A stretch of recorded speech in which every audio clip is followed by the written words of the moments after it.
an office in the Big Mac building. Many of you, of course, have been around that long as well.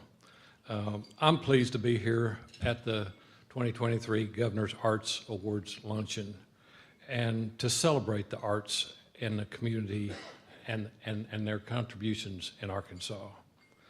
The Arkansas Department of Parks, Heritage, and Tourism is proud to support the arts community through the programs and grants provided by the Arts Council. The Arts Council has a tremendous outreach and impacts statewide. The Arts in Education program brings arts educators to the classroom all over the state, often to schools that have limited arts exposure and experiences. The agency provides many opportunities to the creative Arkansans to strengthen their careers, such as free professional development workshops, artist fellowships and awards, recognition programs like this one today, and to the services offered by the Arts Council, as you know, is just a few of what the Arts Council does. It's an honor for me to be out in the communities interacting with people who benefit from such programs. The incredible group of people here today proves that the arts is alive and well in Arkansas. Today we celebrate how the arts improve our quality of life, support our local statewide economy, and uplifts the creative culture of Arkansas. Arkansas's Governor Sarah Huckabee Sanders could not be here in person today, but she was eager to send a video message of congratulations and thanks to all of you. Governor. Hi, I'm Arkansas Governor Sarah Sanders. I'm honored to welcome you to the annual Governor's Arts Awards. While I can't be there in person, I want to congratulate all of the 2023 recipients on your impressive achievement. Thank you to the Arkansas Arts Council for sponsoring the Governor's Arts Awards each year. I often call myself Arkansas's chief salesperson, and you all make my job a lot easier by bringing creativity, ingenuity, and beautiful art to our state. Please enjoy your luncheon and celebration, and God bless.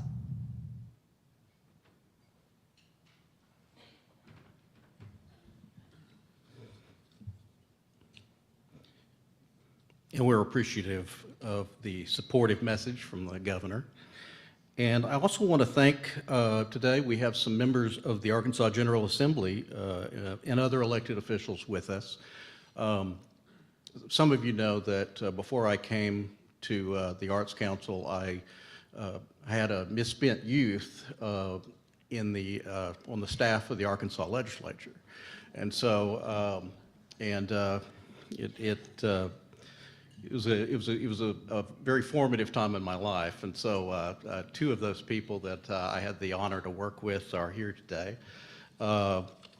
One is Representative Denise Garner from Northwest Arkansas.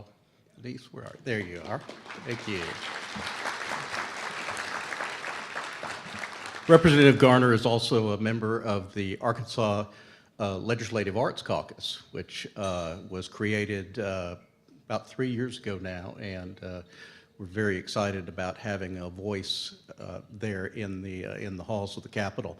And also Senator Missy Irvin from Mountain View. There she is.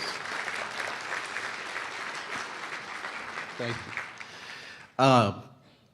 My wife, who is also a graduate of Mount St. Mary's, would be tickled to see you here, Senator. And it's also, Senator Irvin also sits on the Arkansas Legislative Arts Caucus. And she was I believe is the director of the dance program at Hendricks, if I'm not mistaken. That's right. So she has a very intimate knowledge of the arts in Arkansas. And it never fails that when I have to take any item to the Legislative Council, that she interrogates me about what I'm doing in North Central Arkansas. So I'll definitely build in some information for you when I come up there, Senator. Also, I want to recognize Mountain View Mayor Roger Gardner. He's right there. It's with the rest of the Stone County Mafia, and also, yep, Stone County Judge Stacey Avey. Stacey.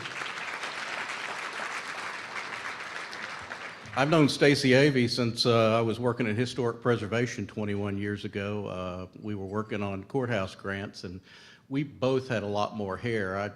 I have fewer cowlicks now, but that's just because it's gotten a little thin up here. And but Stacey, it's nice to see that he's still in a leadership position there in Stone County. Before we present the awards, I'd like to recognize and thank the members of our Arkansas Arts Advisory Council. It is the Arts Council. And one of these council members who are appointed by the governor, they serve the state by devoting their time and energy to advancing the Arts Council's mission. I'd like to ask our council members to stand, please. Where are you? There we are.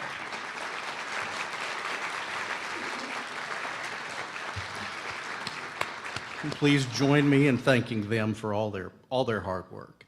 I'd also like to thank my staff at the Arkansas Arts Council.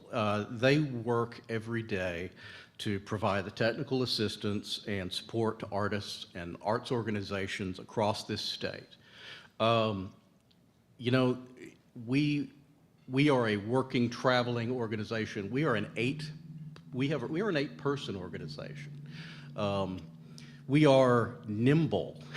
That just means that we make a smaller target, I guess. But anyway,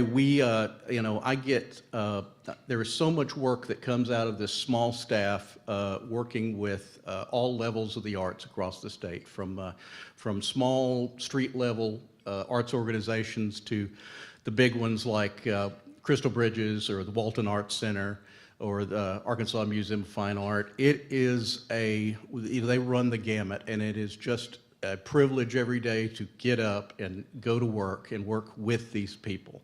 And so a big round of applause for their teamwork making this lovely day happen.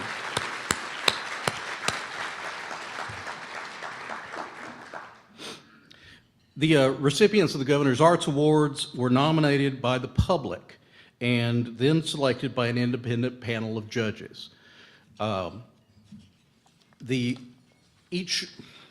Excuse me.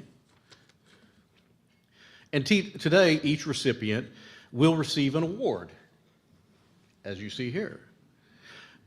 These are original works of art created by Dryden Pottery of Hot Springs. Dryden Pottery has been in business since 1956.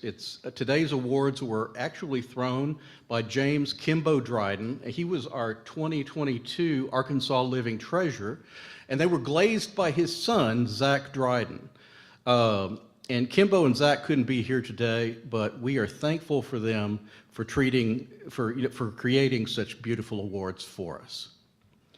The videos that you're going to see today were created by a talented filmmaker that we have worked with for a long time, Nathan Willis. Nathan is a past recipient of an individual artist fellowship from the Arts Council in the award category of Director of Cinematic Art. This is the 8th year that Nathan has created the videos for the Governor's Arts Award ceremony, and they just keep getting better. And so I'm excited for you all to see what he's done this year.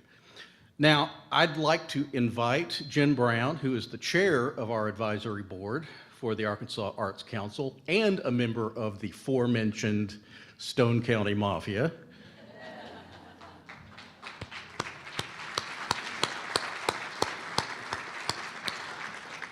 And Jen will join me in presenting the awards for the 2023 Governor's Arts Awards recipients. Okay, well, let's get started. The first video will introduce you to Christina Littlejohn. So she's the recipient of the Arts Community Development Award. Christina is the CEO of the Arkansas Symphony Orchestra. She's guided a once struggling nonprofit to become one of the state's leaders in music education.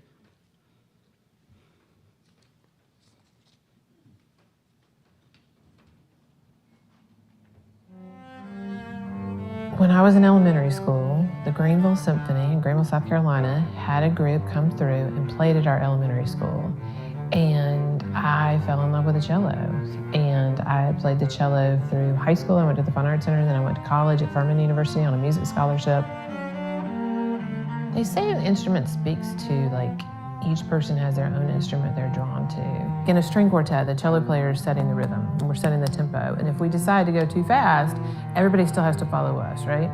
So we have a lot of influence. Then also a cello player gets to support everyone, right? So in that, you're also supporting others and helping make sure that they look their best. I think that's part of the reason why the cello also spoke to me. And then when I was at college, I was also editor of the college newspaper and decided that in order to do what I love most and serve the orchestra world and make sure that people have music, I was better served doing administration. And then I've been working in the field ever since.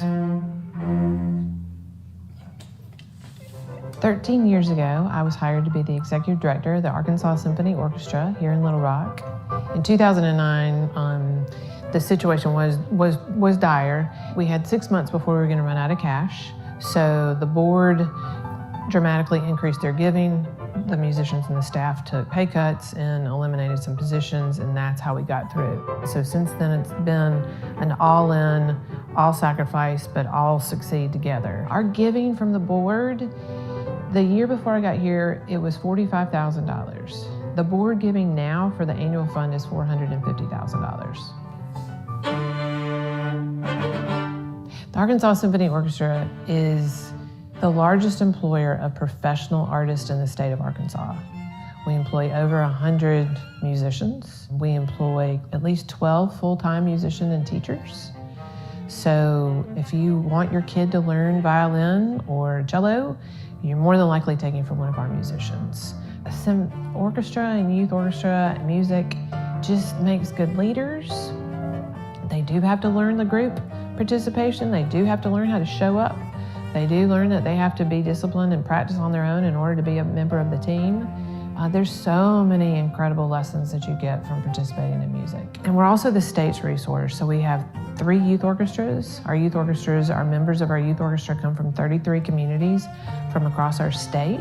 We perform in Little Rock is our home, Robinson Auditorium, when the orchestra performs. But we also perform in Russellville. We perform in Hot Springs Village, Stuttgart, Mountain Home. So we play all across the state. We do children's concerts for elementary school kids in Little Rock, Hot Springs, and Russellville. And during COVID, we videoed it and we broadcast it and made it available to everyone. And so 20,000 children from across the state watched it in 30 different counties from across our state. We're an orchestra that during COVID, our musicians, Drew Irvin, switched immediately and created Bedtime with Bach. And so Drew's one of our concertmasters, and Drew started Bedtime with Bach on that Friday in March. And so for 100 nights, a musician at 9 o'clock every night did like a little lullaby on Facebook and on our website. Because Drew did it really fast, we were one of the leading orchestras that put something out on the internet for people to watch. Because the other thing with COVID is we didn't know what we could count on. There was no structure. I like structure. I like to know where I'm going to be at 8 o'clock in the morning. Drew created that structure for us so that I didn't know what was happening in the world, but I knew at 9 o'clock every single night I could watch an Arkansas Symphony musician. And music has the power to connect us all and remind us of what's the same and what's good about us. And so that is why I do what I do. I love it so very much, and I just believe it's so powerful, and I believe that music brings good into the world. We've had some really lean years and some hard years, and here we are now about to finish up a capital campaign and break ground on a new community music center. I mean, I'm just so excited. The music center is going to be like the book Stone Soup. It'll be the bowl, and I think people will just bring different things, and we're going to create this incredible resource for everyone to use in this new music center. I am so thankful that 13 years ago I was asked to come here and work with the Arkansas Symphony Orchestra, because it's been a beautiful journey. And really, I do like being surrounded by really smart people, and I've thankfully gotten that here.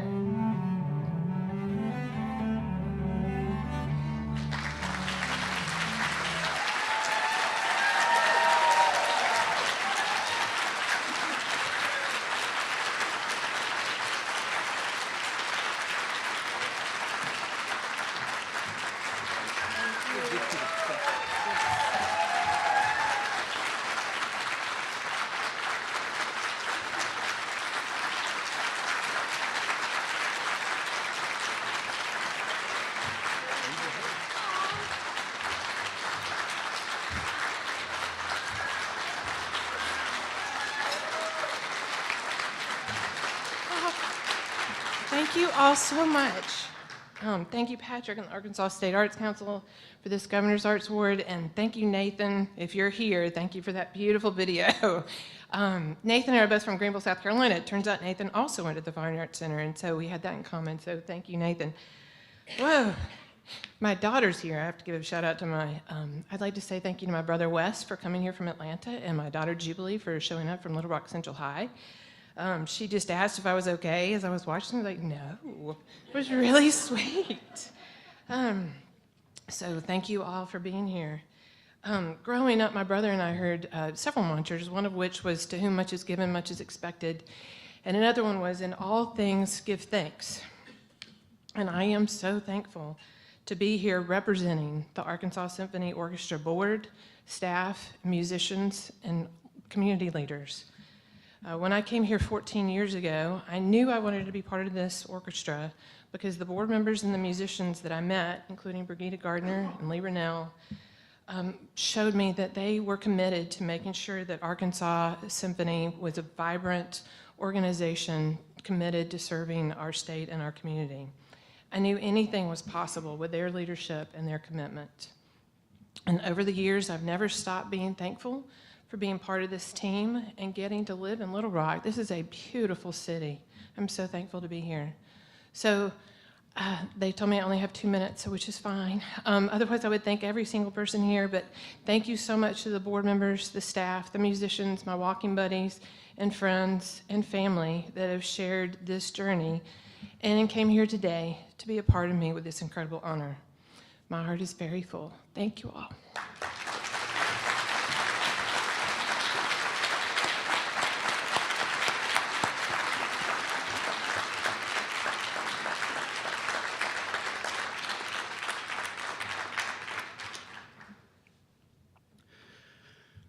Our next recipient in our next video is Jorge Villegas and Maria Botti Villegas, the recipients of our Arkansas Arts in Education Award for arts educators.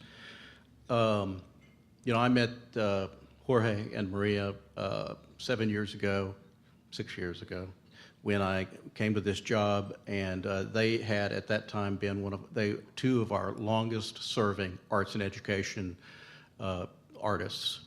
And they have made such a huge impact on the students in El Dorado and South Arkansas.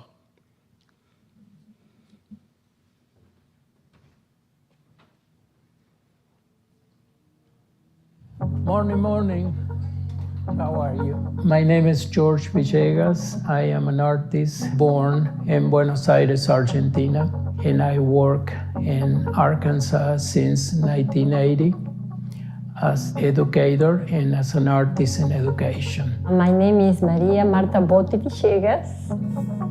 I am originally from Buenos Aires, Argentina. I came to beautiful Arkansas in 1991, and since 1993 I belong to the Artists in Education program. I graduated in Buenos Aires, and after I graduated I started teaching.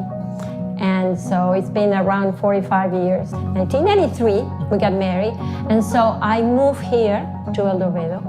If you find it's a little hard to do it, we will trace it. There were schools that needed, at that time, there was not a visual art program in the school, so they needed us a lot.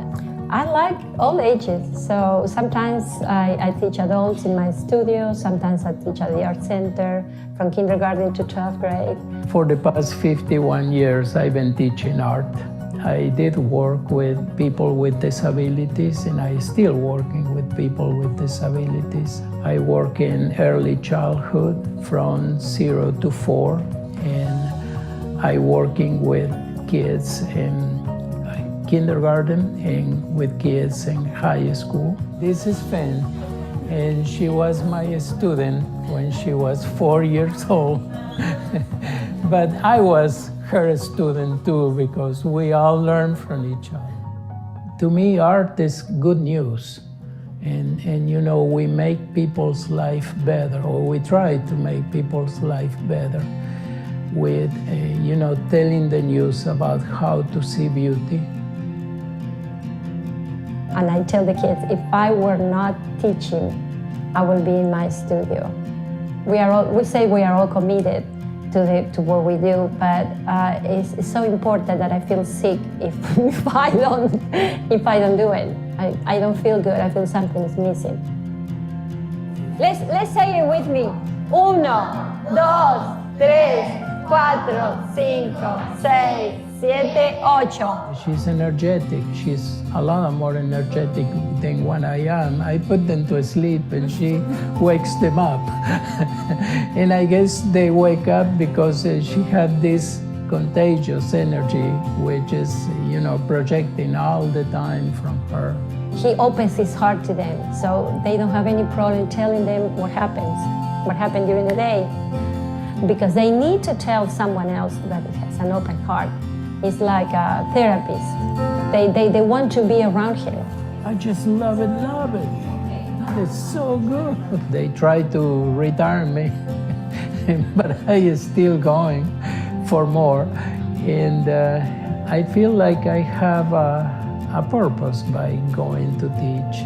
It's not like I, going to teach. I feel like it's always an exchange of energies, and I feel the energy of the kids, particularly my people with disabilities. They have great lessons to me.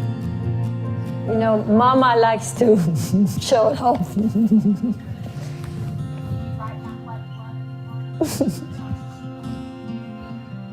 You like to transform lives because art transformed me. And so through art, when they make it and through their products, they realize they can, working with their hands, they find something in themselves. Not only they are proud, but they see themselves and we accept them. And every time you have a conflict, see it as an opportunity to make something wonderful of your life, right? So we live on creativity. I rest my case. Thank you so much for listening to me.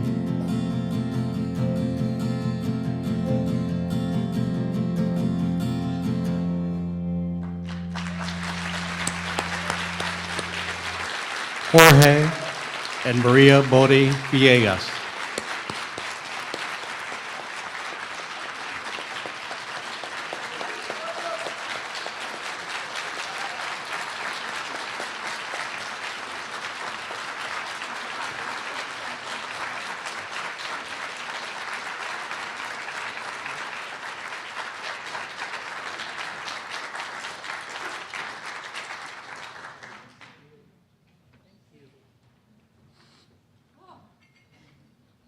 You go first. No, I'm crying. You go first. Well, I'm the one who talks a lot. It's energetic. Well, thank you so much. We didn't expect this award. We go and do what we do because we love doing it. So really, we need to thank so much, right? Yes. We need to thank our community of El Dorado, our friends, our nominations. Nobody told us you nominated us. Sneaky. And for us, professional artists, sometimes it's so hard to live in this world, make money, survive. But the Artist in Education program is so unique because we can continue with our personal growth, with ourselves as artists, and express what we have learned from our own experience to everybody that is in contact, that we become in contact with. So the cycle is so full because as artists, we do it because we love it, but we need to communicate.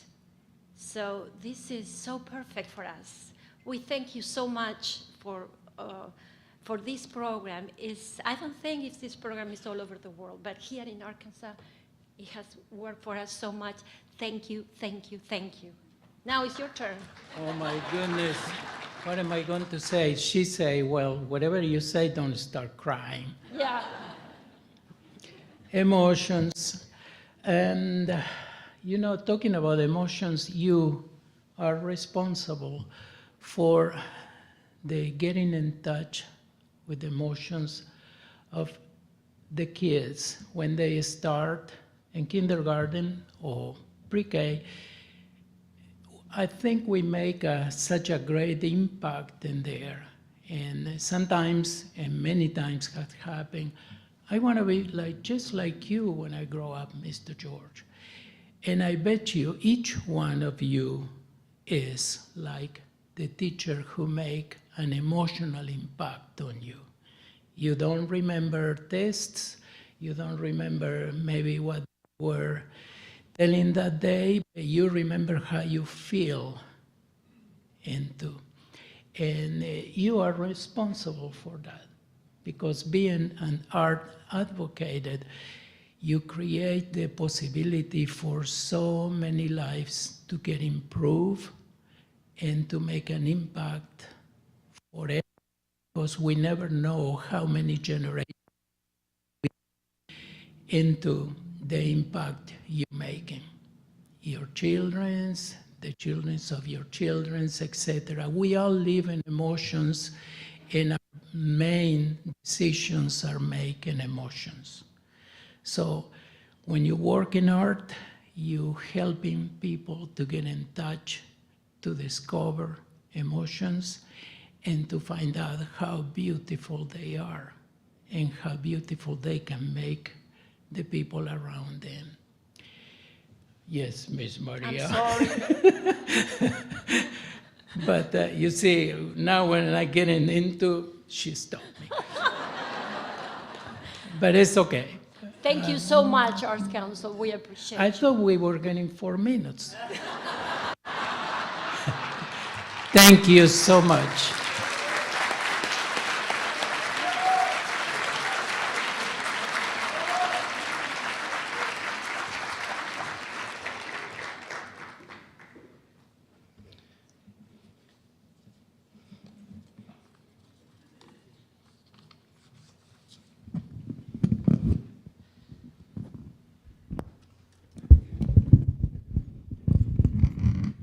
Does this mean I'm doing well? I got a better one? All right.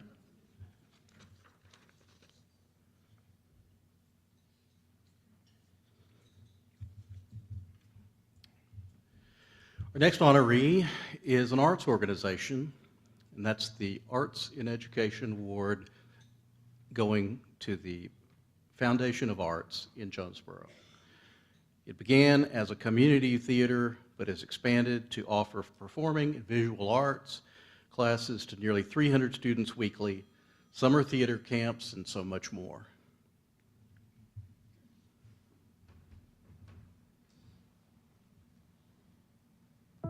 The Foundation of Arts is the front porch of Northeast Arkansas. That's what I like to think of it as anyway. It is about all types of arts and artists, from students to amateurs to professionals, and it is a place for people to come and understand and enjoy the process of creating arts, but then also for people to come and just enjoy the final product. FOA's been here for almost 40 years, is grown within the community. What we try really hard to do is make available arts experiences, education, all kinds of processes and things that people can participate in, regardless of their financial ability to pay. No matter what income your family has, we want to make sure that we're making it affordable and that we're going to offer that to you. We offer ballet classes. We also offer theater classes, musical theater, visual arts classes of all kinds, tap and jazz classes. We have a competition dance team as well. We have students, probably about 300 students that we serve at any given time. So that's really important to us to keep up the education of the community, and for anyone who really wants to kind of put their nose to the grindstone and really learn a lot about their particular art. We want to make sure that everyone can be welcome and to have the opportunity to grow through the arts. We also have FOA music. We really like to support local musicians here in the area, so they play everywhere, all over town. And then we also have, of course, our community theater. Maybe it's our oldest program, but it's also so strong. We try our hardest to really have high principles in terms of how we do community theater. We number people in about 25,000 people are touched by the FOA annually, coming down as patrons or participants or students. You know, if we took everything else away, if we didn't have any electricity and we was down to sitting around a campfire, how would we be entertained? It would be through the arts. It's going to be through acting, it's going to be through singing, it's going to be through dancing. We would get right back down to the basics, and I think that's what makes it so important and so essential to have. We like to think that all of the participants who come here, and they number in the thousands per year, really help to support the economy and also, of course, grow as individuals as they participate with each other in community to create things that are beautiful and honest. I love watching students who come in and do shows with us or take classes with us who've been told at school that they weren't any good at choir or at theater, or maybe they've just kind of thought they weren't any good because they didn't really ever participate or weren't really validated in it at school. But then they come to the FOA and they start to really learn some skills, and they learn confidence because it's such a nurturing environment, and pretty soon they're leads in a show. And you think, what? 2 years ago somebody told you you couldn't sing, and now you're singing a lead in a show and it's absolutely beautiful? I mean, so much of the arts is about increasing confidence. And when your confidence increases, your whole horizon expands. You learn how to do things that you never thought you would have learned because you just tried. And when you don't have the confidence to try, then you're never going to grow. When they think back about what they did here or what they continue to do here, it's going to bring a smile on their face. They're going to remember the way they felt when the light hit them, when they first walked out on stage, or how nervous they were, or how proud they were whenever they finished a class. Any way that we can reach out and maybe help to inspire an individual to broaden their horizons, to see things a little bit differently, to bring some joy in life to them is always great. The power of the arts, it brings people together, and no place better than the Foundation of Arts.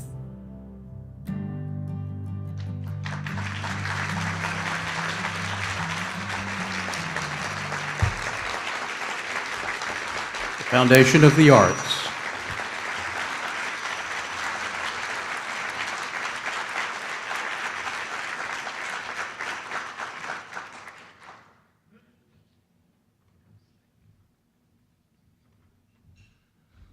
Wonderful, wonderful.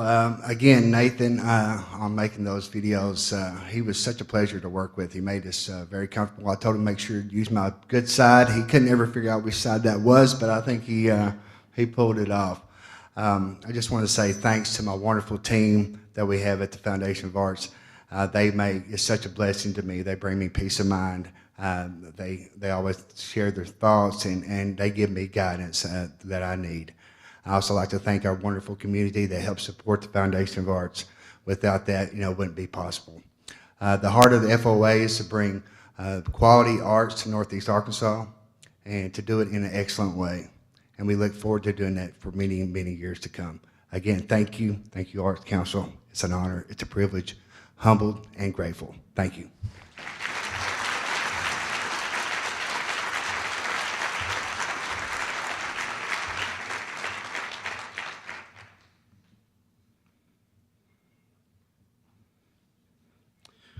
The corporate sponsorship of the Arts Award goes to the Springs Magazine. The monthly print and digital publication is a guide to the arts, events, and happenings in Hot Springs. It's a free magazine, provides an important service to the arts, tourism sector, and the local economy in Hot Springs.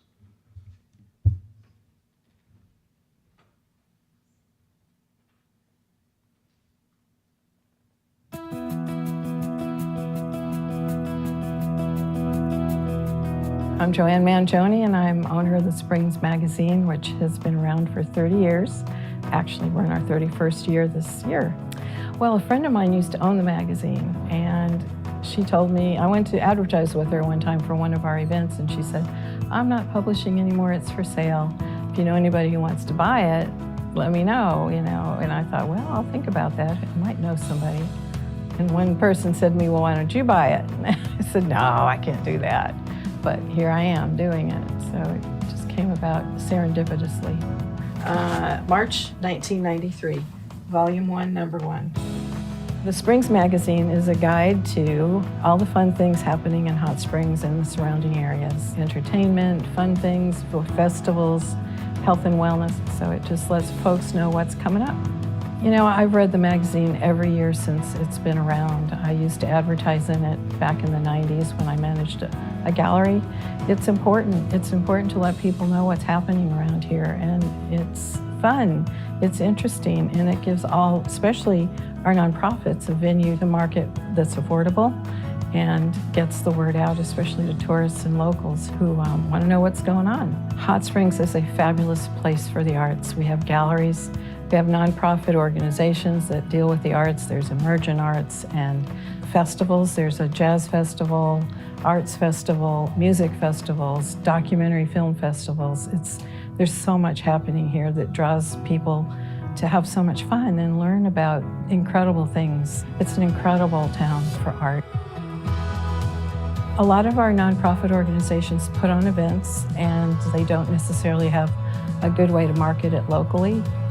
There's lots of ways to do it. I mean, the newspaper and radio, but the magazine is a place where you find it all in one spot. We're not a huge corporation, so we don't have to support 10 or 12 or 15 employees. So we can make it happen without making a huge living and becoming millionaires, but at least we can still keep it going. The print business is really getting tough. It's much tougher than it used to be. And we're one of the few magazines that are left now. If you go look on the racks anymore, there's a few others that are relevant and important to have. I think for the Springs magazine, the value is that places like hotels, the visitor center, they can just hand that one magazine to someone and say, it's current, it's relevant, it's not what's already happened, it's what's coming up this month. You can look at that. It's small enough you can fold it, put it in your pocket, your jacket pocket, or your purse, carry it around as a guide. It still has its relevance. Over the years, so many different people have contributed to the magazine. It's really incredible, the wonderful contributions from artists, from even our advertisers. We have advertisers who've been with us since the beginning. I found old magazines and Stubby's Barbecue was in it. They're still advertising, things like that, you know, that people know it works. We bring a lot of good information to a small town, and small organizations that might not have another venue to advertise can get the word out and let people know what's happening. And we get to help spread that word, and there is so much. I mean, you just never know each month what fun things are going to be happening in town. And we gotta let people know all of that so they come back and bring their friends and take part in all of it.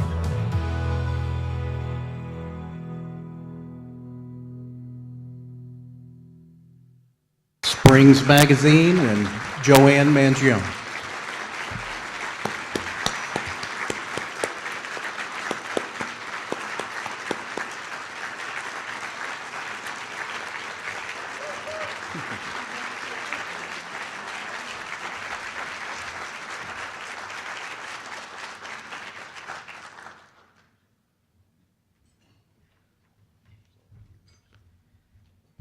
Two minutes isn't going to be enough. I got a ton of people to thank, so I'm going to talk fast.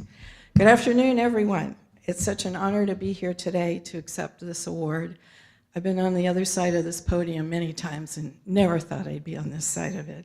I want to thank the Arts Council for all you do for the arts, for presenting this award every year, for finding incredible people who've done wonderful things over the years.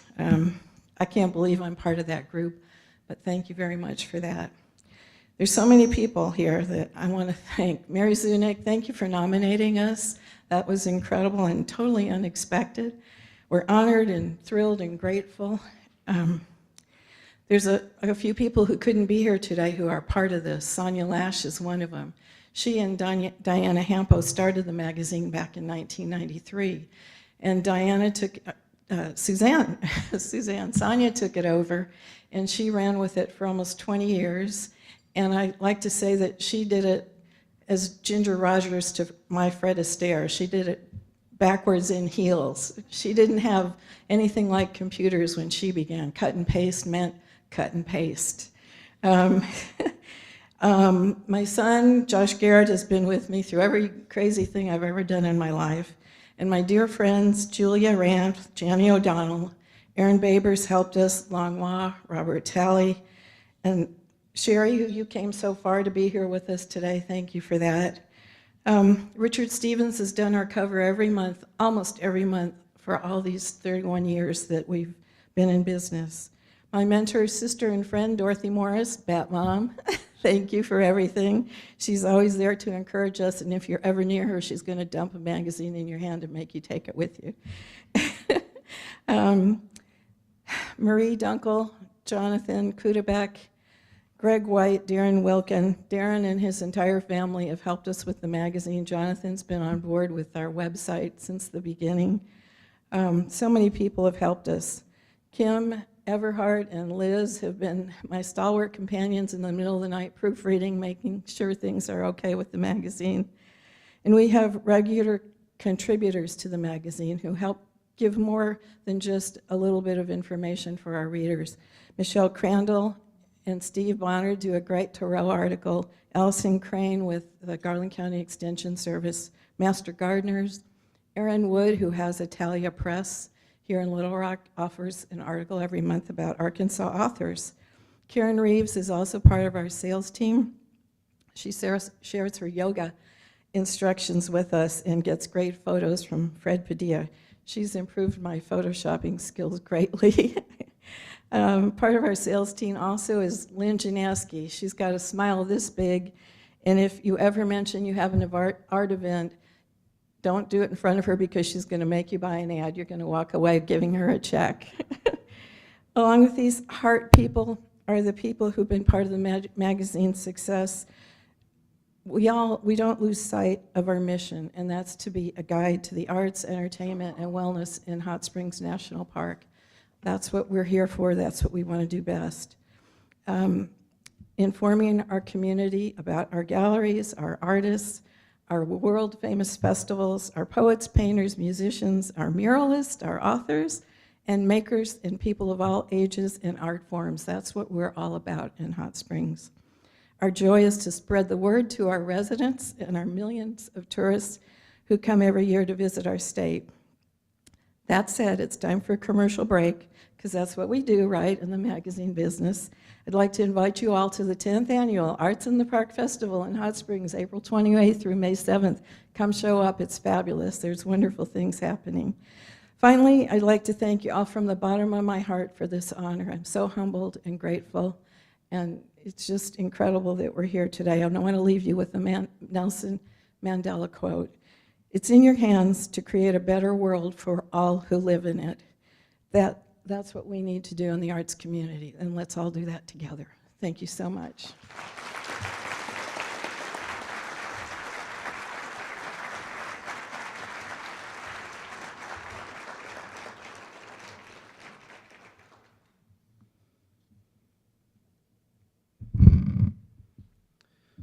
The next award we'll be presenting is for the Music Roots Program, the founder, Danny Thomas.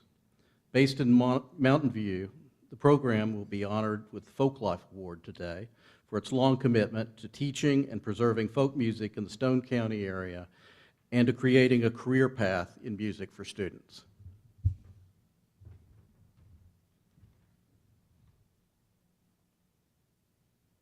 So tell me, what is a pickin'? Pickin'? Yeah. Oh, that's where musicians like around Mountain View and in Stone County, people play music and they like to play music. So they just gather up somewhere at somebody's house or at a place like this or on the court square, and they play music. They pick. And then they have other people that come and sit around and watch, and they grin. So we have pickings and grinnings.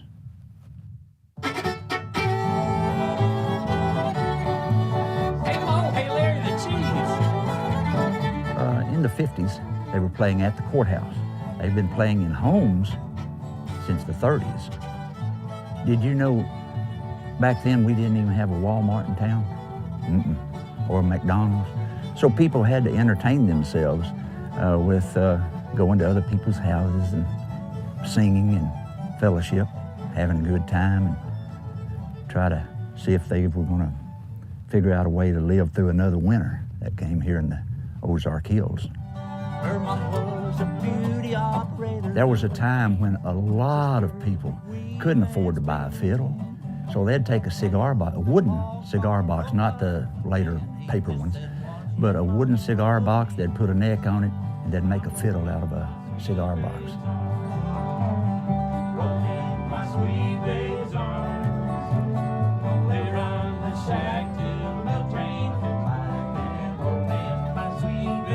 Elliot Hancock at the Ozark Folk Center was music director then, and he and I had talked. And well, I don't know, reckon we're about to lose something here. Will the young generation pick up on this music and continue with it? So we were a little bit concerned. And so we wrote the grant and got the money, and the Ozark Folk Center would choose the musicians. They would come to school, and we would schedule it so that the kids could learn how to play music on stringed instruments without reading music. Now, we had band, and in band you learn to read music. But the Ozark Mountain people, we can't read music. I can't read music. We play by ear. We hear it and we replicate it. And that's how the music is passed on. Ready? Who wants to kick it? I will.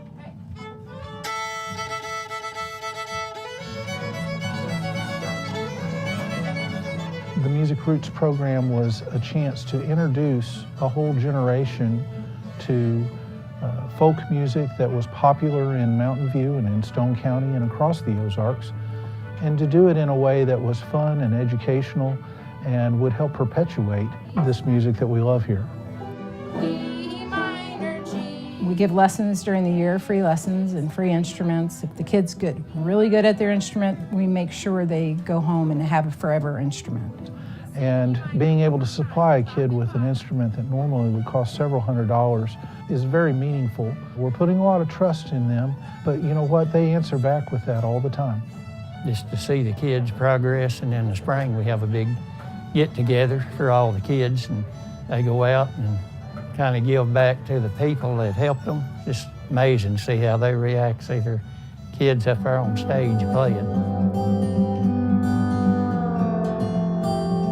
We actually have families that move to Mountain View just for Music Roots. We have people that relocate. I can think of dozens that come here and find out about the program and have moved here. So it's been great for our community. I just love to see kids learn, and if they don't have somebody to help them, help them all I can. I saw my daughter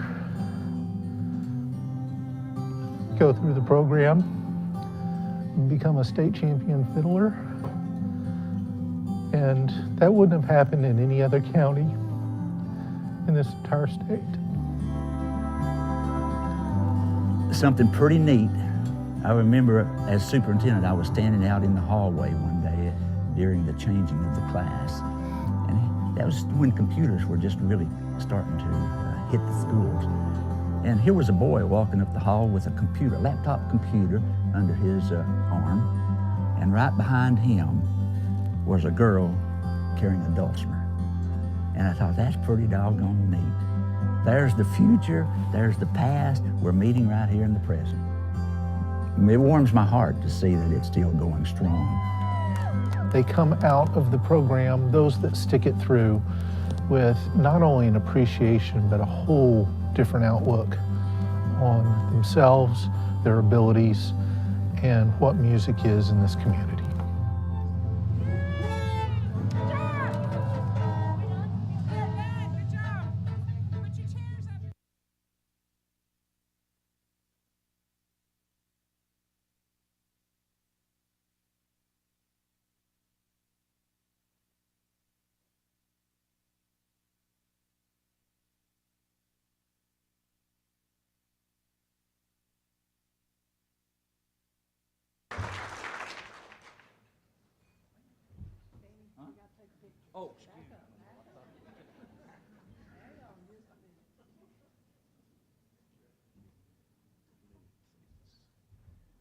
Dadgum, I didn't know we had something that good going on up there. I had big plans for today, you know? I had big plans for today since we're talking folk life and Music Roots program.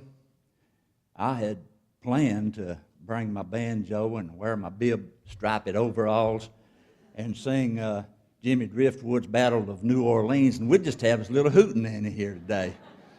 But my family, my wife and my daughter and son-in-law and the Stone County Mafia, they learned of my plans.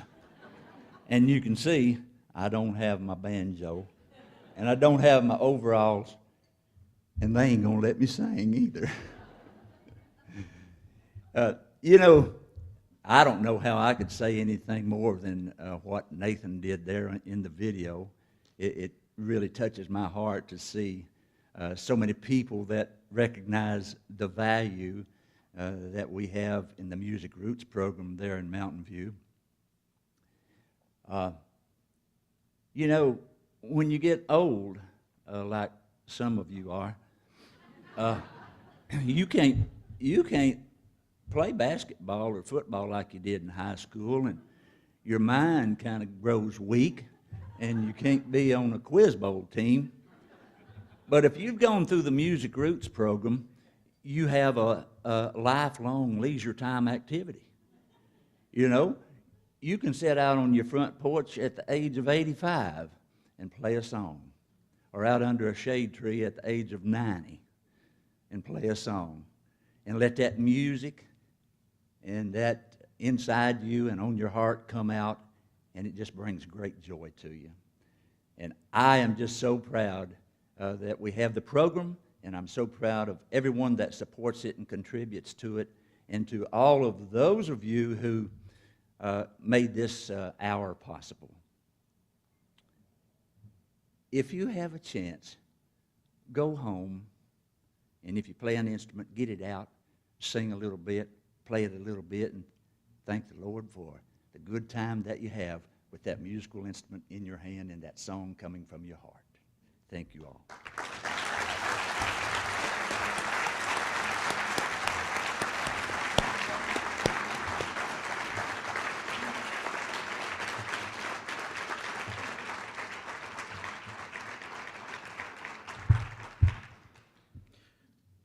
Our next award is the Patron Award.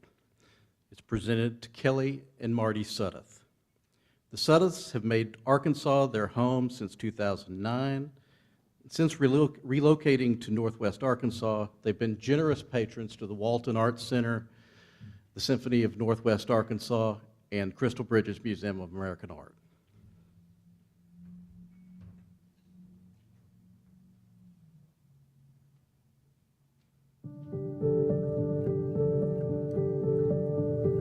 When I think of Marty and Kelly, I think of two individuals who are deeply committed to the arts.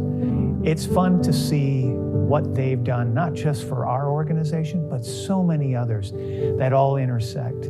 Their passion for making things go to the next level is remarkable.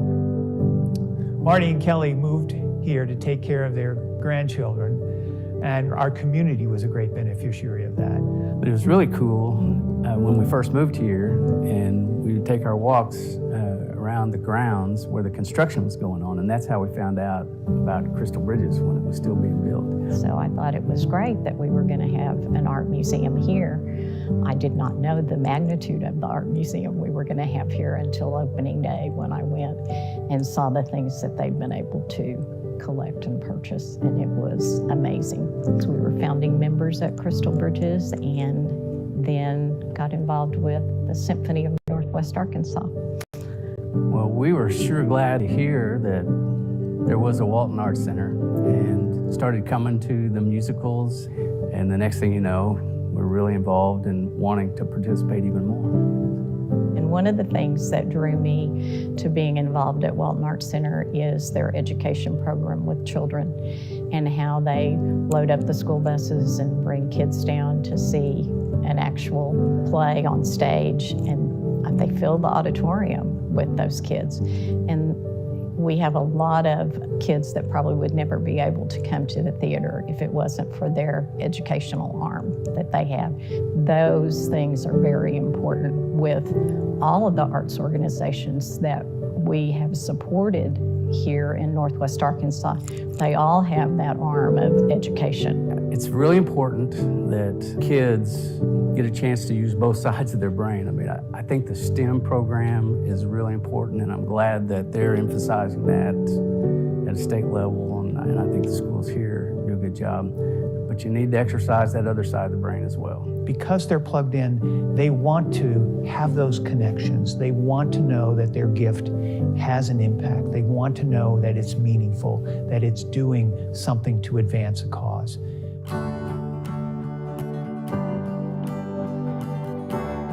We're driving home, and Kelly goes, "What are you thinking about?"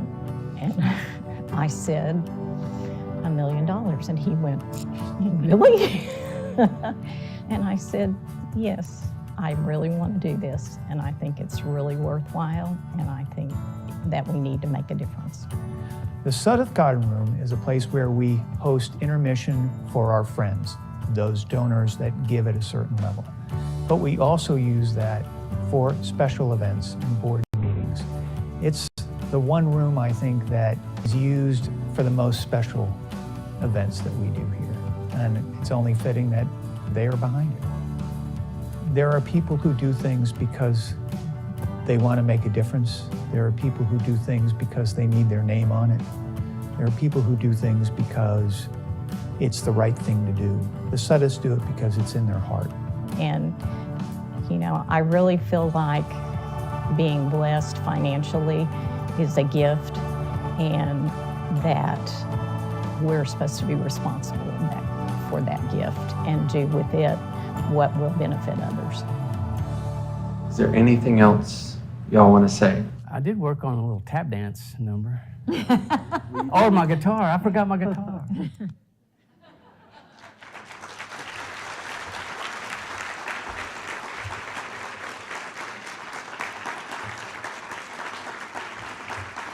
Kelly and Marty.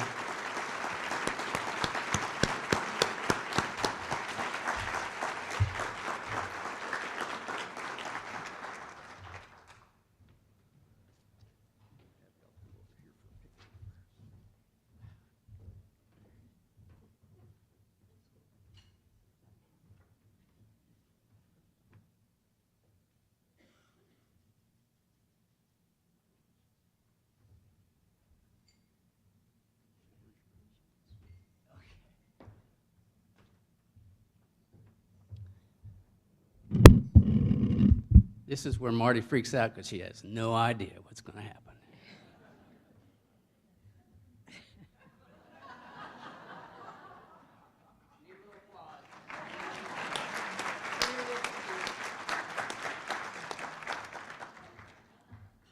Hello and good afternoon.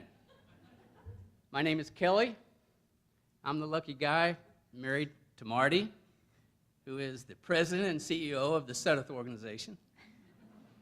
And I'd like you to know that it takes a lot of people to make something like this happen.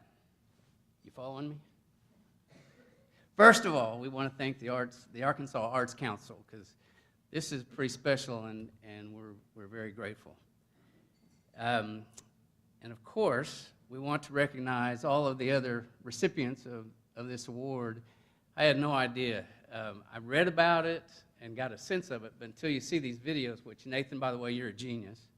What a special group, and we're honored to be a part of that. And of course, we want to recognize Peter and Barbara, Peter Lane, Barbara Putnam, and Becky Brink, who is really behind all of this, I believe. And of course, Emily and Ironside, who we've gotten to know through Walton Arts Center and Crystal Bridges, and now she's with the Jones Center.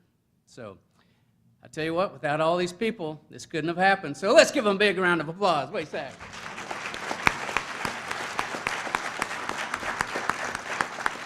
I told you I could do that. So next time we have a play, I get to do this, right? Of course, I would be remiss if I failed to mention that we still have tickets available for Hadestown at the Walton Arts Center, and if you're interested, just contact the ticket office. I also want to thank our friends, Steve and Glenna Tipton, who we've known for years, been from coast to coast and a lot of cool places in between, sharing a lot of great memories, and now we're making another one. And thanks for being here, you guys. Appreciate it. Unfortunately, our daughter Jenny couldn't be here. She's home nursing a cold, and our son Jeremy is back in Bentonville sharing a special occasion with their oldest son, who is getting ready to go into high school, and so they couldn't be here. So wanted to mention that. I also noticed when we came in that there was some kind of a promotion about some guy named Ben Rector who's coming to town on the 27th. I don't know if you know who Ben Rector is. If you watch any Arkansas sports on television, he's the one who has written that theme song, Dream On. Well, interestingly enough, my son recruited him from Tulsa to go to school at the University of Arkansas. And he is going to Tulsa to see him perform in a place called the Brady Theater. And the Brady Theater used to be called the Municipal Auditorium. Is the first time I went to hear the Tulsa Philharmonic when I was 9 years old. And I thought, how cool is that? I mean, it just comes full circle. He's going to be in that same building where I first got introduced to the symphony. So we think it's very cool that it comes full circle like that, and that's why we do what we do. And we want to thank everybody again, and I just wanted to mention, Marty quoted me, or she got a quote from her Bible study earlier this week, and it's pretty appropriate today. And the quote is, happiness is not just what you own, but what you share. And I'm so happy to know Peter and Barbara and Becky and Emily and all the other people associated with Walton Arts Center and Crystal Bridges and all the other folks that do so much to share the performing and visual arts with the folks in Northwest Arkansas, and really now across the world. They come from everywhere. So thank you again. Sorry to hog the mic, hon. You're done? We're done? Thanks again.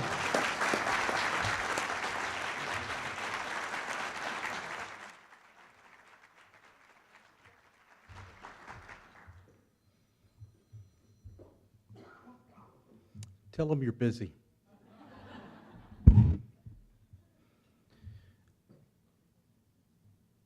The next recipient is Sammy Peters. He's being honored with the Individual Artist Award. Sammy is one of Arkansas's most outstanding abstract painters. His work has been exhibited in many solo and group exhibitions, and it's included in collections from Little Rock to London. He maintains a full-time studio practice in London. In Little Rock. Hello.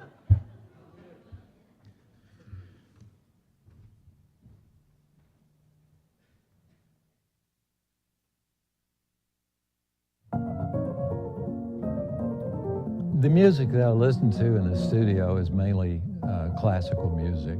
Much like classical music, I think of my paintings. The word for it can't be expressed. You know, you can't say, okay, that classical piece of music was. It's very difficult to do. Looking at abstract paintings, it's very difficult to say, that painting is something that means this. Alrighty then. Well, the easiest description that I can give to them is that I'm an abstract expressionist. I'm not that far away from techniques that I used in the 60s, where I was extremely adventuresome. I tried anything I could find. I suffered with depression as a young man. Medications and painting probably saved my life. My father was a sign painter who owned his own company, but he was an artist too. My father decided to retire. I took over the sign shop, and so I would use the sign shop as my studio as well as a place to work and earn a living for my family, which as an artist back in the late 50s, early 60s was almost impossible to do. and I couldn't do it, and I didn't know any other artists in Little Rock that could do it either. I consider the whole room my palette because I've got pieces all over the place that have been on other paintings and are free for me to use it at any moment. And if I look at a spot and say, well, where might you fit? I might say right about there. I can always find some more. So the floor I love. And sometimes the music, it's like I feel a color from the music. Say movie soundtracks, for example. Because of it, it's related to a movie, they might be seeing a ship out on the ocean going full blast with the wind blowing in the sails, and they have just the right instruments, just like I might have the right colors, and it's like feeling that. I can almost feel the breeze in my face as I'm putting on a particular color. You know, like when someone looks at my painting and says, well, what is it? You know, you say the same thing about the work of instrumental music. What is it? Well, it's music. Well, it's a painting. You know, it's like they can be intertwined. My grandkids tell me what's in the painting. I've got one, the first people were my grandkids that said, that's a cow. You know, and I didn't see the cow. I had never seen the cow until that grandchild told me it was a cow. And that's all I can see when I look at it now. The green quality of Arkansas, the atmosphere here in Little Rock, the humidity we have here in Little Rock. I actually believe the humidity has a color to it. When I go to Santa Fe to show my work, it is so clear, where I think Arkansas has a very slight rose tint to it. And there's something about that I really like. I started painting in my 20s, and I'm 82 now, soon to be 83, or my wife might say, no, Sammy, you're 83, soon to be 84. I don't really know. That's what happens when you get my age. But yeah, I plan on painting as long as I can get in the studio and pick up the brushes. I'll be painting. My footing in life is better if I'm painting.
Thank you so much, I say again, for this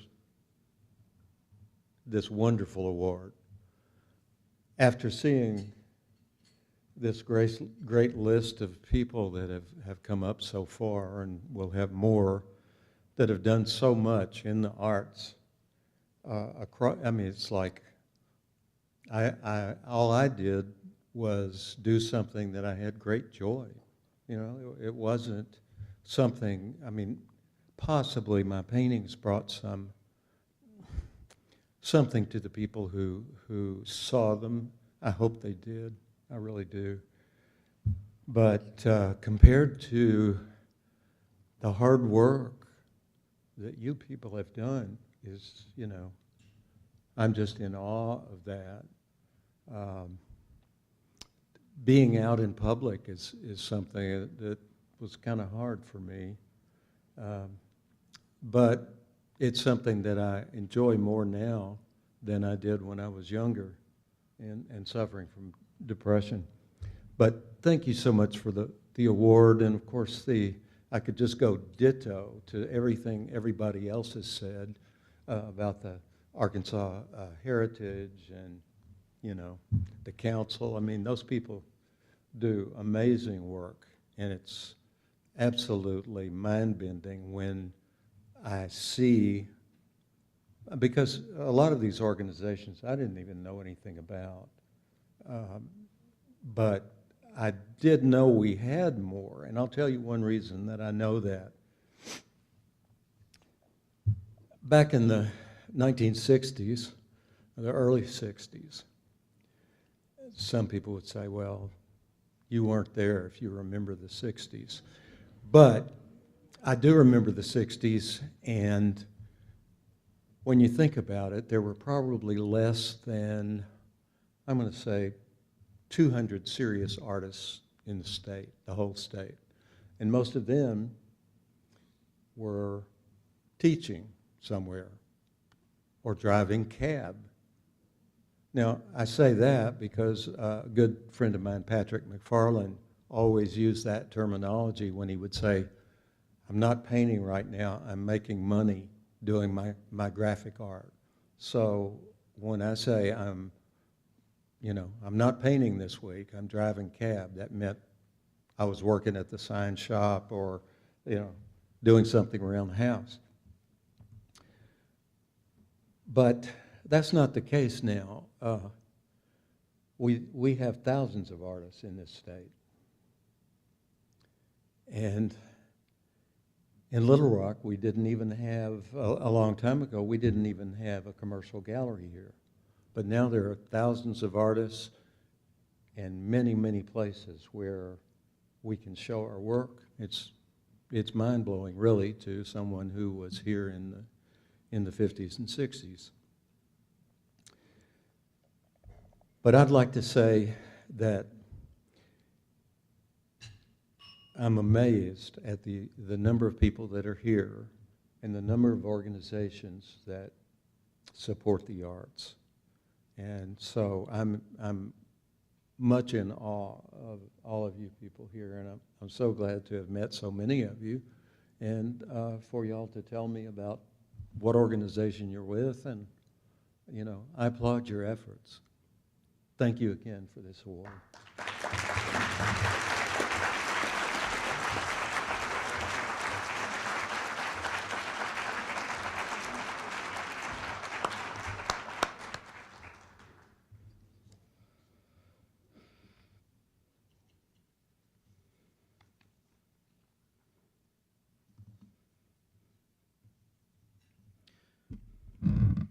Next, we have the Lifetime Achievement Award, which is presented to Andrew Kilgore.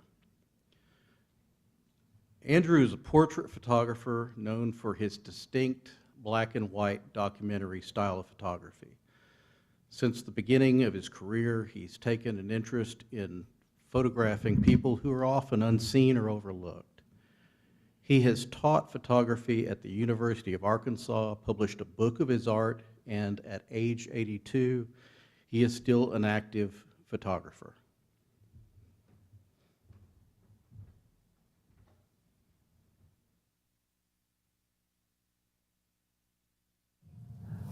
Okay. Hello, young lady. How are you doing? Smile. I don't ever, ever, ever say smile. I'm against smiling.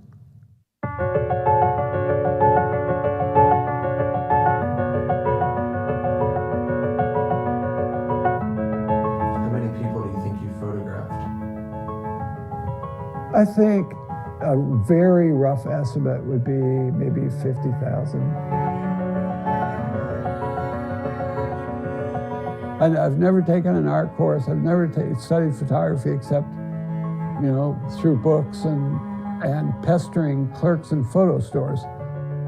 I think I was largely shaped by by Protestant Sunday school, you know, by all those stories about how to be a good person, how to be a loving and compassionate person, and that we're all equal and of equal value in God's eyes. That moved me. It moved me to explore the possibility of being a minister, and it moved me to join the Peace Corps. It moved me, after I got back from the Peace Corps, to get a job working in a state school in Austin for people with developmental disabilities. I took my camera that I had bought in Hong Kong on the way home from the Peace Corps out to where I worked, and I photographed these kids, a couple rolls of film, and came back and developed the film for the first time. And when I saw the prints, I was immediately moved to know that this was what I was called to do, you know.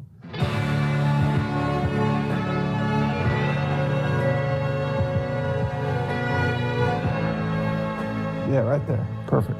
That's perfect. Now rotate your head around this way a little bit more. I need to get just enough light on both eyes. Yeah. I needed to create a way to make enough money to support my family just by photographing. So I invented a project called the Fayetteville Townfolk Portfolio Project. And what I meant to do was to offer an alternative to the popular portraitism of that time. I wanted to offer something that was archival, that had a more natural feel to it, that was more honest, more direct. But my work basically breaks down into client work that I did to support myself, and project work, which I did mainly for love, and because I wanted to create photographic essays that would have some real comment to make about how we're getting along as a community.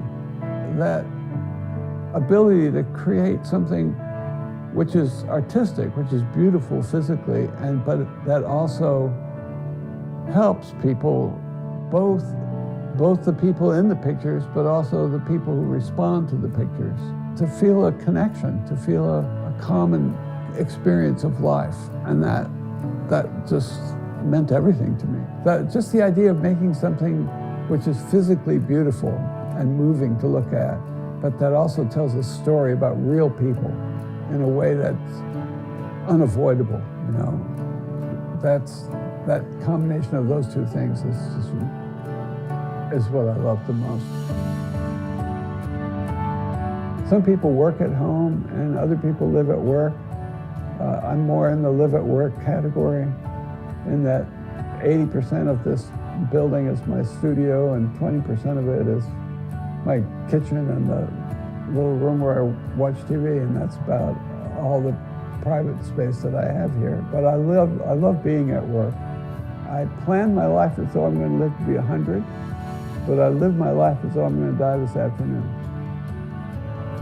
And each one of these file drawers is just jam-packed full of negatives. And there are maybe 13 of them. And I think there's probably 1 million different pictures in there, many of which may be as good as anything I ever did and will never be seen because there's just too many of them to go through them all. The gospel says, love your neighbor as yourself. It doesn't say as much as yourself, it says as yourself. The idea being that you and your neighbor are the same person, are one. And that oneness is such an incredibly beautiful thing. I tell young people all the time, look, there are two things you need to know about human beings. One is we're all different, and the other is we're all the same. And when you can hold those two thoughts in your mind at the same time, that's the beginning of maturity.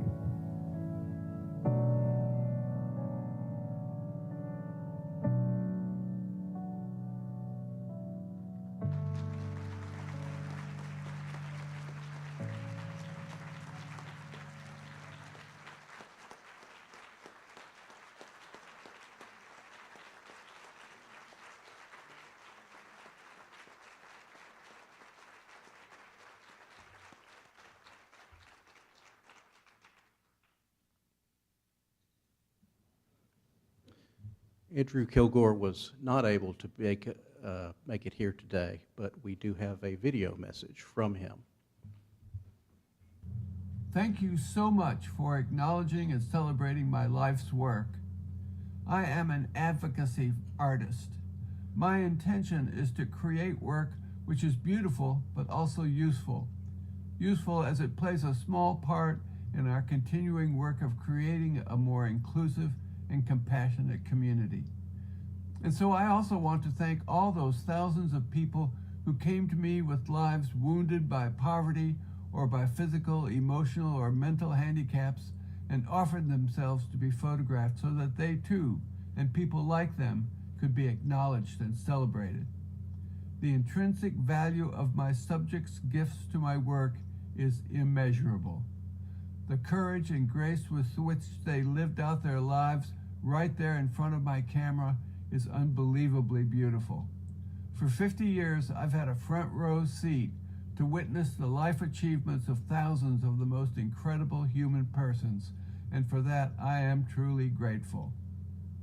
And oh yeah, I may be old, but I ain't done yet. Just this year, I put together, in partnership with the Walton Arts Center, a monumental retrospective exhibit.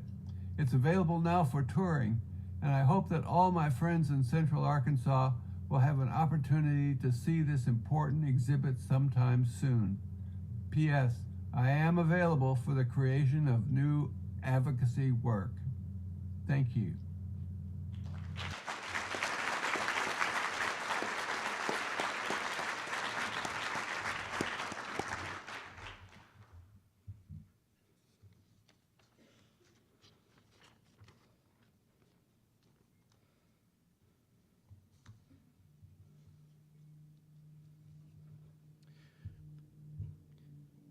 That concludes the Governor's Arts Awards portion of our presentation today, of our ceremony, but I do want to share one last video with you.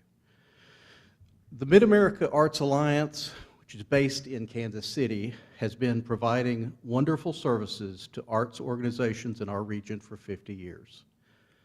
The Mid-America Arts Alliance provides grants, touring exhibitions, educational programs, and other support to the state arts agencies in Arkansas, Kansas, Missouri, Nebraska, Oklahoma, and Texas. The video that you're about to see will show what a special organization it is and what a unique collaboration it has with the Arkansas Arts Council. I have served on the board of Mid-America since 2017, as is expected of a state arts agency director, and I am proud to serve with the other members of the board and this organization and their staff as they continue to support artists, arts organizations, and state arts directors in our region. They are an invaluable partner in the way we do our work.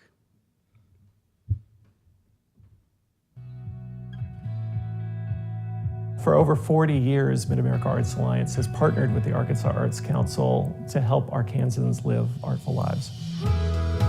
We're a regional arts organization. We service 6 states, from Nebraska to Texas, including Arkansas. In that region, we know that there's at least 250,000 artists. There's actually more because those numbers don't represent the true scope of that. Almost from the first day that I came to the Arkansas Arts Council, I have been working with Mid-America Arts Alliance. Their dreams, their programs, their initiatives are contagious. The Arkansas Arts Council has been a really great partner for us in trying out new ideas. They're so interested in serving all of their artists and across the entire state.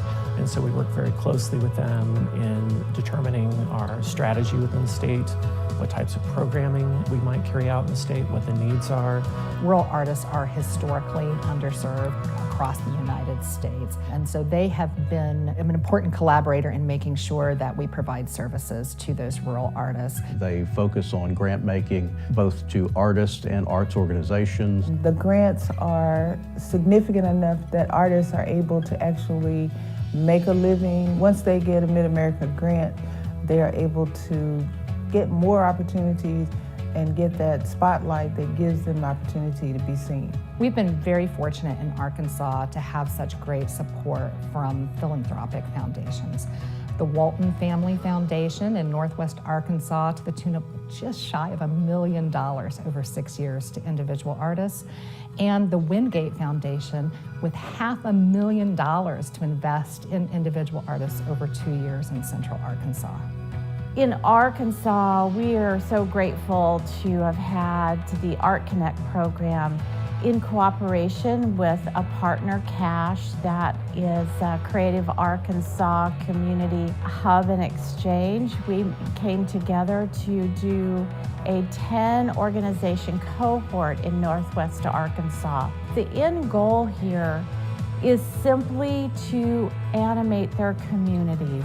We create a link between what happens on Main Street with what happens within the circle of the artistic practice of that community, so that it's one organism moving forward to build a better economy, to build a better infrastructure, to make living anywhere in Arkansas a beautiful experience. Arkansas has really gone all in on Mid-America's Artist Inc. program. That is an 8-week seminar where 25 artists are competitively selected to come together and work in a peer-to-peer learning situation. They spend that 8 weeks building network, building relationships, but then also learning about all the business aspects of their artistic practice together. Training on how not just to do your art, but to monetize your art, to think bigger, to write that business plan, to write your artist statement. I think the partnership between the Arkansas Arts Council and Mid-America Arts Alliance is invaluable because it's intentional. We are in constant contact trying to think of new ways to serve artists and arts organizations in the state, how to bring more services to areas that have not historically had a lot of art programs.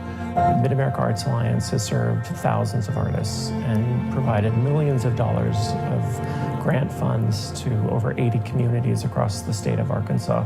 But what's truly important are the individual stories that are told through the experiences that people have with the arts. So a child that experiences an exhibition at a museum for the first time, an artist that receives funding for a grant project that makes a difference between whether that project can succeed or not. All of those are important parts of the arts and what they do for the state of Arkansas.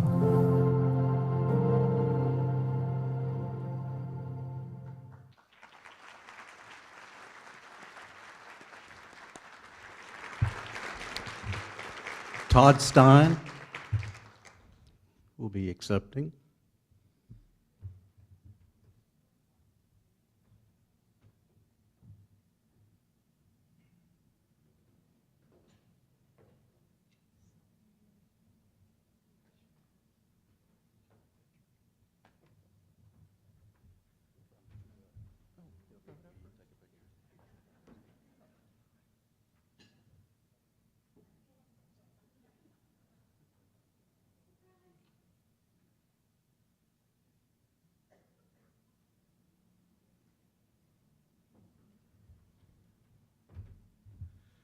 Well, thank you, Patrick, and thank you, everyone. I could not be more thrilled to be here today to accept this recognition on behalf of Mid-America Arts Alliance.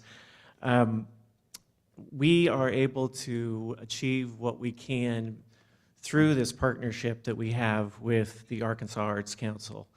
And I want to say how much I'm humbled to share this space with this year's celebrated artists, arts administrators, and arts champions who've made such an incredible contribution to the advancement and support of the arts community, of arts education and artistic expression all across Arkansas. I applaud you, and I'm inspired by all you do. You all are at the core of the mission of Mid-America Arts Alliance, and we're honored to stand with you and work beside you to support and strengthen the arts in Arkansas. Mid-America Arts Alliance was the very first regional arts organization in the United States. It was created 50 years ago with a mission to improve access to arts experiences for those in Middle America, both in rural and urban areas. Our founding idea was that the arts could have greater reach and impact through collaborative partnerships, and that together we could empower artists and arts organizations to enrich the cultural and creative lives in our 6-state region of Kansas, Missouri, Nebraska, Oklahoma, Texas, and of course right here in Arkansas. Our grant-making, exhibition touring, and professional development for artists and arts organizations would not be possible without our dedicated staff of artists and arts administrators. It could not be possible without the gifts of time, talent, and support from our Arkansas board members. And if you would just raise your hand real quick if you're a member of the Board of Directors of Mid-America Arts Alliance.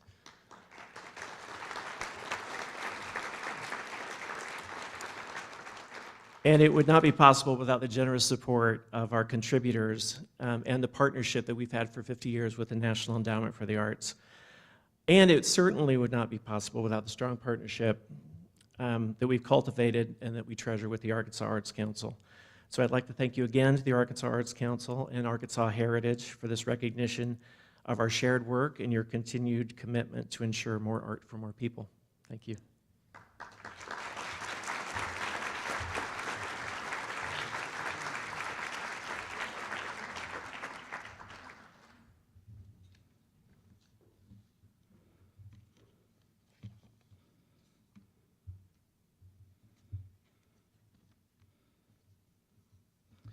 Let's have another round of applause for this year's honorees.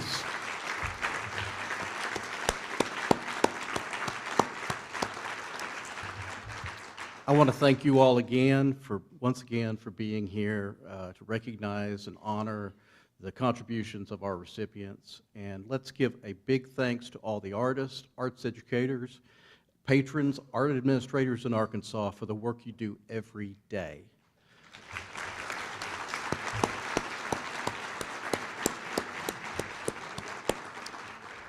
And that concludes our presentation today. Everyone be safe going home. Thank you for coming.